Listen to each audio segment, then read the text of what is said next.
Good morning and welcome back to CityLine. With me, I have Hilltop artists. They are here to talk about an event that you need to know about, that we all need. It's called Winter Warmer, and man, does that sound good right about now. Please join me in welcoming Dr. Kimberly Keith.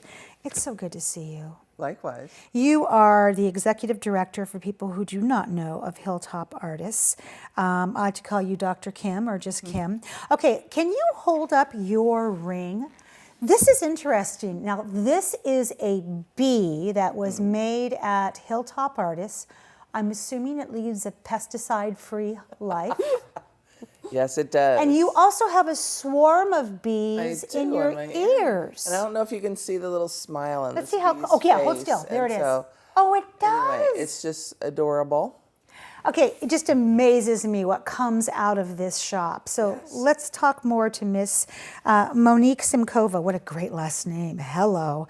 You are the Events and Administrative Manager of Hilltop Artists. Welcome back, my dear. Thank you. And this man down here is new to us. Yes. Trenton Kiocho, which I had to give you a bad time about your beautiful last name. You did. You are the assistant instructor for Friday Team, and you're also a Hilltop Artist alumni. Welcome to CityLine.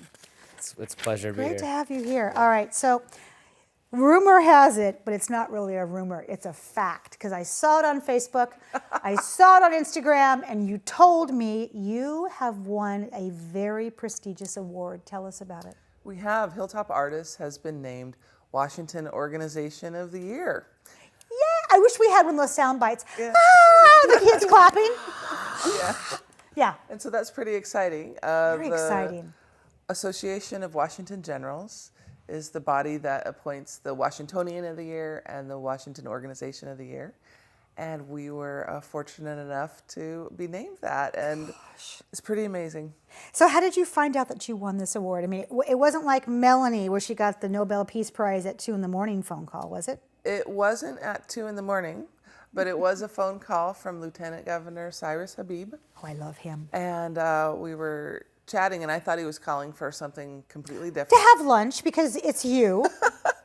And he's like, "You've won this award, and I'm going to present it to you at the governor's mansion." And I was like, "Seriously?" Because it wasn't something that we knew that we were even up for, Yeah. or that it would be possible for us to even achieve, because we understand the good work that we do for Tacoma, and that we work with 650 kids a year, and we've been around for 25 years, and we make an impact. But you know, our reach is relatively small. It's Tacoma. You're so humble. And other previous winners have been organizations that have a farther reach into our state. But it is just, I feel so honored and so humbled to achieve this with my staff and students. Yes. Because it says that we are doing really good, meaningful work for our young people in our community. Absolutely, and we all know that, and I'm glad they recognized that. Monique, let's talk about this wonderful phrase of winter warmer. I'm in just by the phrase. What is it? Winter Warmers is an event where we get to showcase a famous artist, and they come in and they get to work with our students, which is an incredible experience for them to be able to assist. And then additionally, there's soup, there's hot chocolate, apple cider, there's other activities, there's door prizes. It's a great community event where people can be able to see up close and personal the artists working with our students. Oh my gosh, when you said soup, I'm in.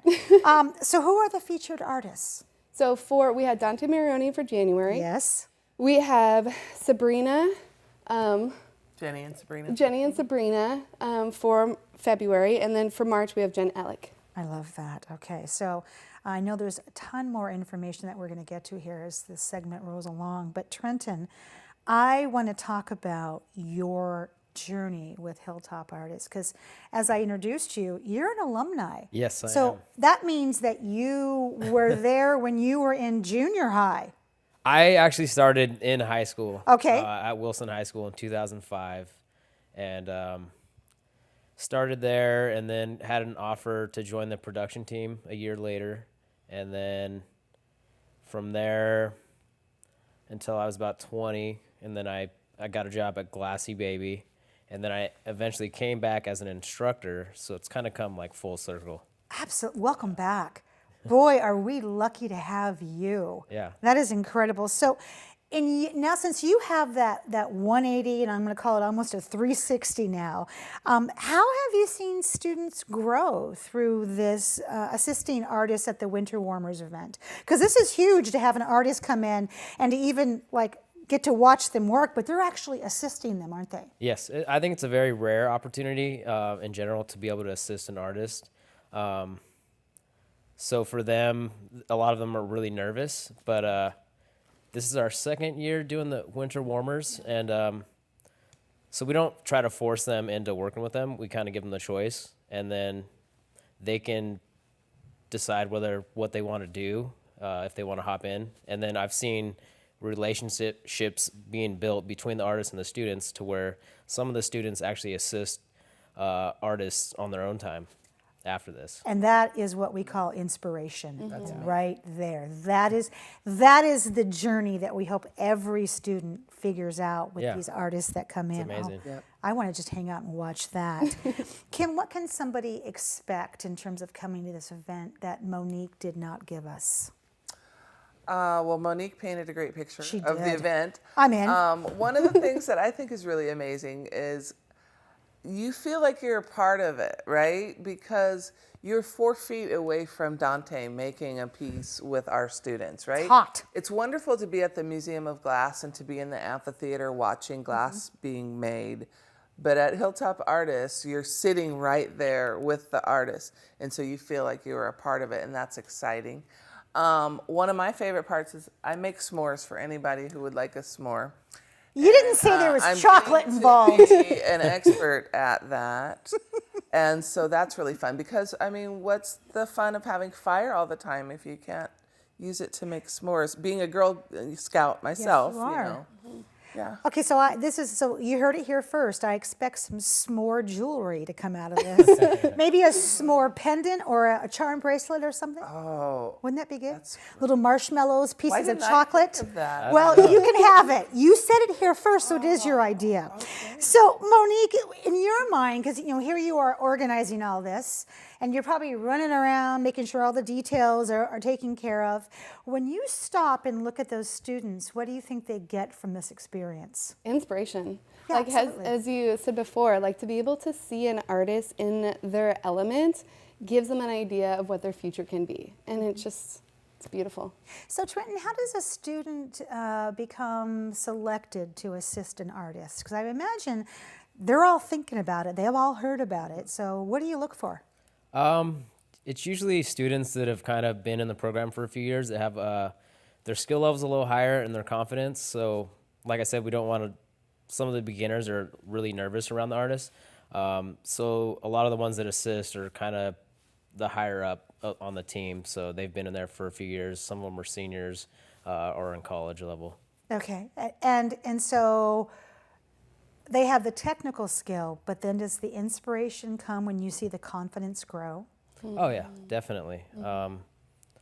Like I said before, we had Jason Christian here last month, and then one of my students, Jack Spitzer, is actually going to be assisting him at the museum next Monday.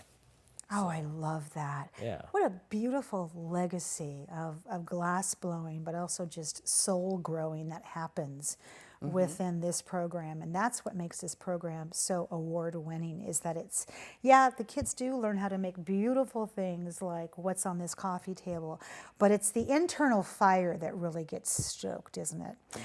Kim, what opportunities are there for someone to support or volunteer? Because I can hear the parents going, ooh, I want to get in and play with fire. Well, there are opportunities to volunteer helping us with our big sale event. Huge. And then our luncheon in October. And then we actually, if people have time in their schedule, especially if there's any retired teachers out there who would like to spend time in our daytime classroom program, we can always use extra eyes and ears, extra people to listen to our students during the day. And so that's kind of a fun thing if you don't have any glass experience. You can just come and support our daytime teachers with the classroom management because our classes are oversubscribed this year. Usually we have 27 kids. Some of our classes have 33 kids. Well, the word's out. And so Yeah. Yeah. Oh gosh, this makes me so happy. Let's talk about the Better Futures Luncheon. You mentioned that, but let's do a plug for it. We're going to have you back before that. But if people don't know what it is in this last minute, tell us. Better Futures Luncheon is our annual event, our biggest fundraiser of the year. This year it's going to happen on October 13th, Tuesday, at Hotel Murano. We will start at 10:30 in the morning with the retail pumpkin sales, which are very, very popular. And then we will have a program with student speakers and guest speakers, and we have a little bit of a silent auction with different items. And then our students make all of the centerpieces at the event. So last year we had 56 tables with 56 beautiful centerpieces that are all up for auction. Oh, and people, let me tell you something. I mean, I have friends. I have a friend, Mary Michael Stump from the Washington State History Museum, who gets there early so she can look at everything on the table and look at the bid, or just go right to the buy it now price, because as all of us are, we are just groupies when it comes to Hilltop glass. I so love this. So 8 months from today is the luncheon. So Yeah. put that on your calendar and remind us again of the date of the Winter Warmers event. It's the last Friday of February and March. So what is it, February 28th and March 27th? Correct. Something Yeah, like that. yeah. You All got right. it. Okay. Yeah. So get there. Hot chocolate, s'mores, coffee, soup, everything you need. Thank you, all three of you, for being here today and for the great work that you do in this community. And I always feel so close to you because I'm surrounded by your beautiful glass. So Well, thank you for having us, and Yeah, we hope thank you. to see you at the Winter Warmer. I hope so too. Thank you so much. We're going to play a little bit of musical chairs, and when we come back, we have Karina, the executive director of Tacoma Symphony. She is here to talk about what's up with the symphony. You don't want to miss that. We'll be right back.